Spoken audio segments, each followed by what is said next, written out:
Hi, I'm Oliver and this is Deep Cuts, a channel dedicated to music for lovers of music. Today I'm going to do 5 albums to get you into krautrock. Krautrock is a fascinating genre of music entrenched in the social and political history of Germany in the 20th century. I think there are a lot of misconceptions of the term krautrock, as well as some preconceived notions about what the word actually means. I thought I would go into the history of that a little bit before I talk about the 5 albums I'd recommend, just because I think when it comes to a genre of music that is so refined by a specific period of history, you need to talk a little bit about the history around that to understand it as much as possible. Krautrock was born out of post-war Germany, roughly spanning the years between 1968 and the early 80s. The whole movement in Germany were musicians experimenting and exploring sonic changes, sonic styles that were quite different from other things. Many of the musicians from the period have been quoted as saying, because of the horrendous acts of World War II and Germany's position in that war, much of their cultural heritage and their cultural history was wiped out.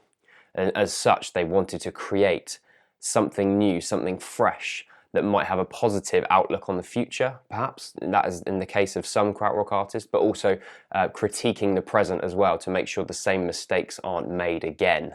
And that comes across in some of the different pieces of music I'll talk about today. There was a want to create something as far away from the Anglo-centric and American pop and rock that would be imported into the country. They didn't want that, they wanted something new, something different. This new kind of experimentation created a music that was very otherworldly, spacey, and psychedelic on a different level. Now onto the name. Krautrock was a label given by the British music press to describe these artists coming out of Germany in the late 60s, early 70s. And let's be honest, it's pretty offensive. I mean, kraut is a derogatory expression to signify a German person, comes from sauerkraut, and that was something that was used in World War II and exists in the linguistics of 20th century in Britain as well. That word was used quite a lot. I think it's not as offensive as it was now, and people have just accepted the fact that that's what it's called because it has a historical context to it. But I think it's quite sad to see the insistence of Britain pushing the past on and not wanting to move into the present and the future when it came to those conflicts that those countries experienced. It's quite sad, and I know some krautrock artists don't mind the label and they just think it's kind of funny, and some are quite offended by that because they were the same people that were struggling against the oppression of the Nazis. So to be called that in a derogatory fashion isn't a particularly positive thing, I would say. In addition to experimenting with psychedelic rock, world music influences, funk, and avant-garde sonic techniques, this period also saw a blooming of ambient and electronic music, which was tied up in the world of Brian Eno also. Brian Eno famously worked with the band Cluster and did this album, Cluster and Eno, and he got a lot of sonic influence from those guys, as the same as they got some sonic influence from him as well. And obviously, famously, Kraftwerk grew out of this scene to become one of the most dominant and influential electronic artists in the 20th century. Which brings me to the fact that I haven't actually included a Kraftwerk album on this video. Whoa! Hold your horses, let me explain. Kraftwerk are an entirely different beast to the krautrock artists I'm talking about today, and the band really hit their stride in 1974 with their album Autobahn, which at that point only includes some elements of krautrock sound. Instead, they're pushing towards that hugely innovative, influential electronic sound that they push on, which goes to dominate globally and influence so many people. So while their earlier releases would be considered krautrock, I don't personally think that they really stand up to the 5 records that I've picked today to represent the genre. However, definitely worth still checking that stuff out. As I said previously, this scene also gave birth to the prolific experimental electronic genre, which came to be known as cosmic music or cosmic music, which shared a genesis and a style with krautrock, but tended to be more synthesizer based, more cosmic, more spacey, as the name obviously suggests. One album to check out just alongside these 5 I'm going to talk about today would be Tangerine Dream's 1972 CyiEVT or CyiEVT. Just a quick note, my pronunciations are going to be completely off in this video. I've tried to get every pronunciation. I'm not going to hit them all. So yeah, sorry about that. My German is very rusty. And by rusty, I mean I don't speak German. Number 1, Amon Duul 2, with Phallus Day, released in 1969. Quick bit of trivia, Phallus Day is Latin and translates to God's penis. Amon Duul 2 was created out of an art commune and band called Amon Duul, and they experimented with psychedelia, world music, and blues. Eventually, the more musically talented members left Amon Duul to form Amon Duul 2, and their first release was this album, Phallus Day, which drew from the live performances they'd done across Germany. This is often cited as the original krautrock album. It was unmistakable and unique in its sound, and it defied labelling. At least initially, because, you know, fuck it, we love to label things. Going back to that idea of wiping the historical slate clean with music, there were some members of Amon Duul that felt the present of Germany was just as dangerous as the past, and that's because a lot of the Nazis that had existed in World War II and been part of that movement had ingratiated themselves back into society, and in some instances were still controlling society. So a lot of the members of Amon Duul 2 felt that the world was just as dangerous as it ever had been, and to not rest on our laurels and create a music that challenged those ideas, that challenged an idea of a positive move forward into the future, but also not to forget the fears of the present.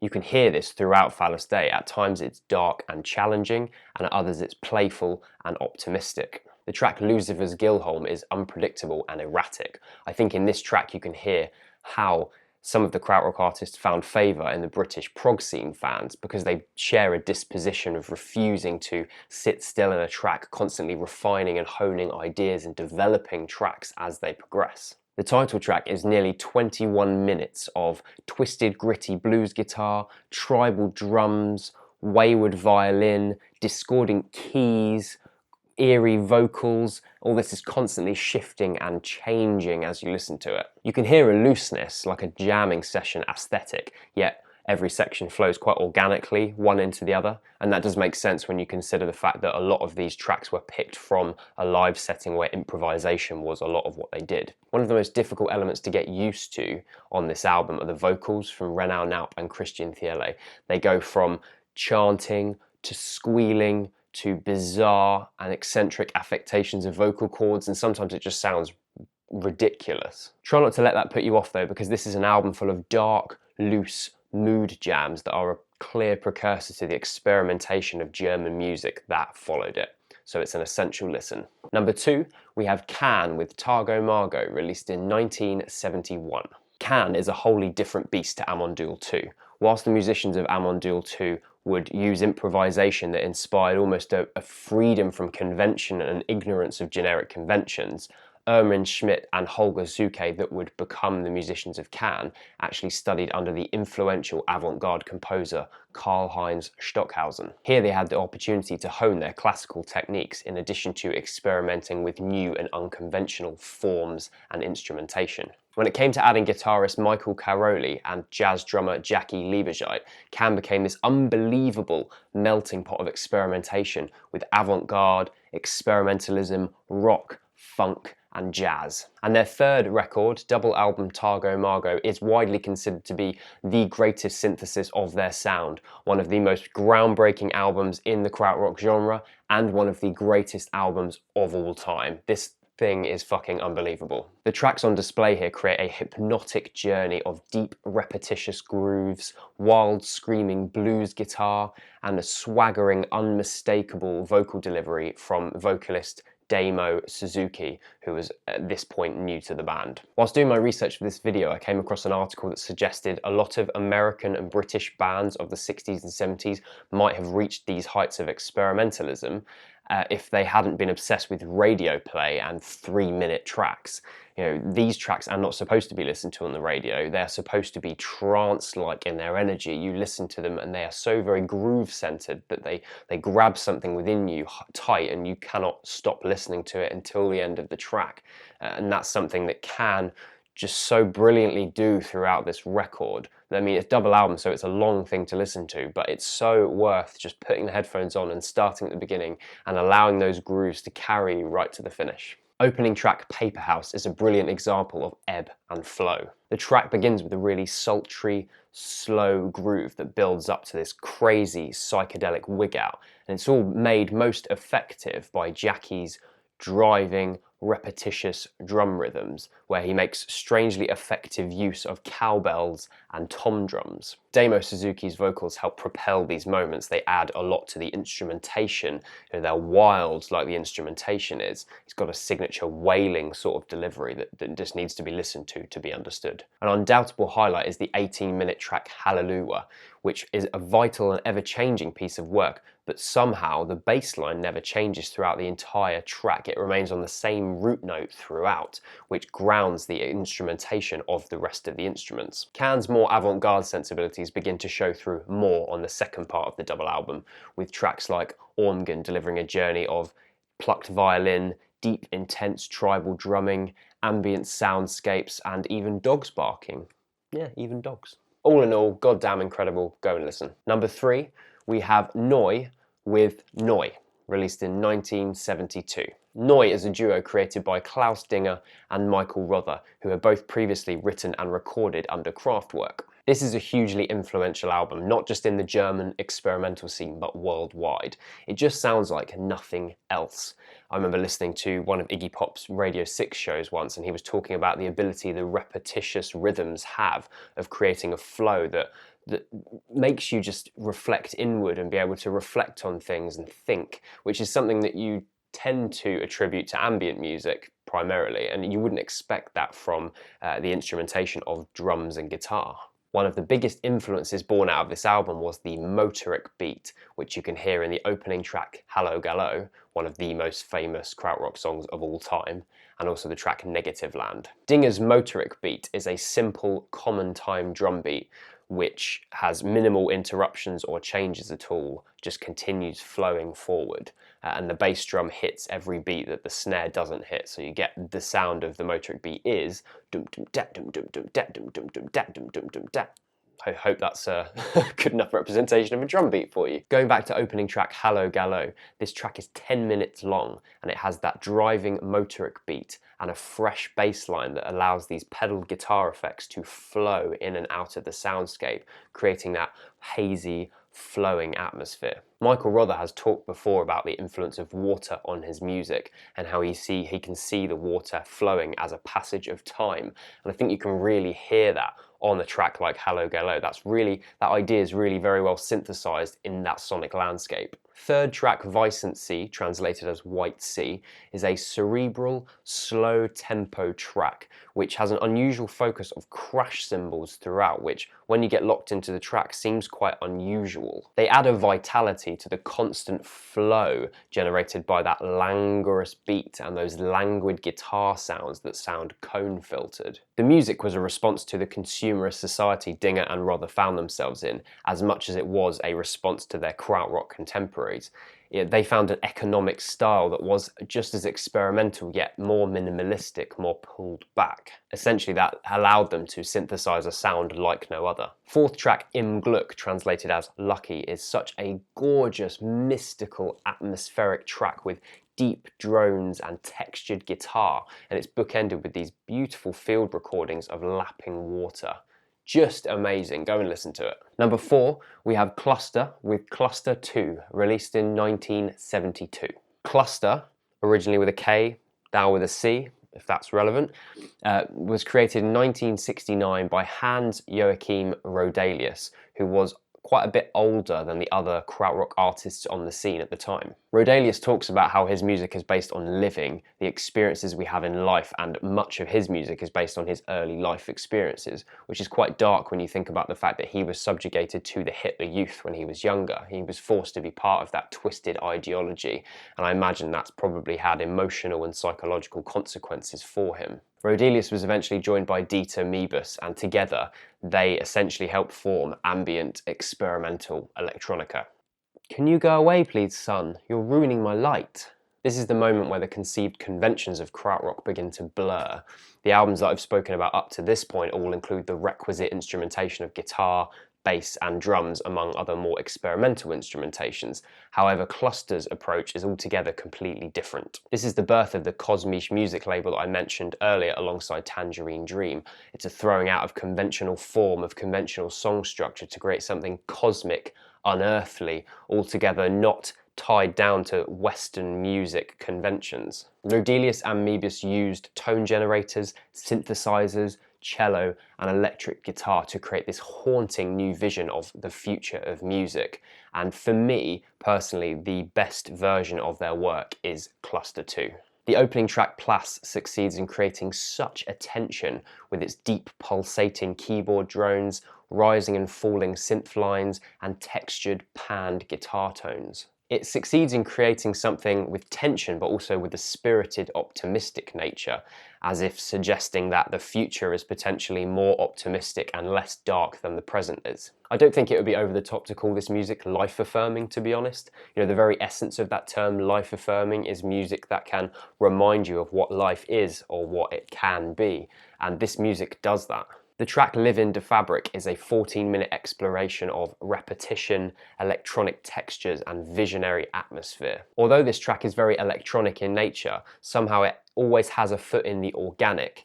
I'm really not sure how they achieve that sonic feeling, but I know that it's like nothing else I've ever heard. Later on, Brian Eno came to work with Cluster and they released the album Cluster and Eno, and much of Rodelius and Moebius's influence on Eno can be heard in David Bowie's Berlin trilogy of albums as a result. Hypnotic, beautiful, life-affirming stuff. Number 5, we have Faust with Faust IV, released in 1973. And we finally reached the last record on my list. I just want to say before I continue, wow, wow, wow. I cannot believe the quality of these albums. There is so much mind-blowingly incredible music to be discovered that crappy krautrock label just doesn't do justice. I really hope if you like the sound of what this music is, go out and really check it out and get stuck in, because there's so much to explore here. Anyway, I digress. Faust IV is a kaleidoscope of oddity, beauty, experimentation, and melodiousness. Is that a word? The band formed in 1971 in Wum near Hamburg and were eventually signed by the German label Polydor. Apparently, Polydor wanted the German Beatles, which is pretty hilarious when you think about it, because Faust is probably about as far away from the Beatles as you can possibly get. After their debut album and second album So Far, they signed with Richard Branson's Virgin Records, and at the time they were only the second band, I think, to go on the label.